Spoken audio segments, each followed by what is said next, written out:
Veg பன்னீர் sandwich. அதுக்கு ஒரு கடாயில் 1 டேபிள் ஸ்பூன் எண்ணெய் ஊற்றிட்டு 1/2 டேபிள் ஸ்பூன் சீரகம், ஒரு பச்சை மிளகாய், 4 பல் பூண்டு தட்டி சேர்த்துட்டு, ஒரு பெரிய வெங்காயம் குட்டி குட்டியாக கட் பண்ணி சேர்த்துட்டு, ஒரு கேரட்டு கிரேட் பண்ணி சேர்க்கணும். நீங்கள் தேவைப்பட்டால் கோஸ் இல்லைன்னா கேப்சிகம் கூட சேர்த்துக்கலாம்.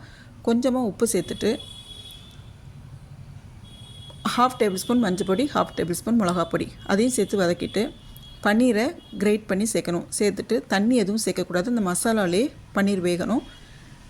ஒரு 2 மினிட்ஸ்க்கு அப்புறம் ஸ்டோவை ஆஃப் பண்ணிவிட்டு 1/2 டேபிள் ஸ்பூன் ஆம்ச்சூர் பவுடர், கொஞ்சமாக உப்பு, 1/2 table spoon pepper, 1/2 table spoon chaat masala இதெல்லாம் சேர்த்துட்டு ஒரு 1 மினிட் கழித்து மல்லி தூவி அது ஒரு ஓரமாக வச்சுட்டு தோசைக்கல்லில் காய வச்சு நம்ம ப்ரெட்டை லைட்டாக டோஸ்ட் பண்ணிக்கலாம்.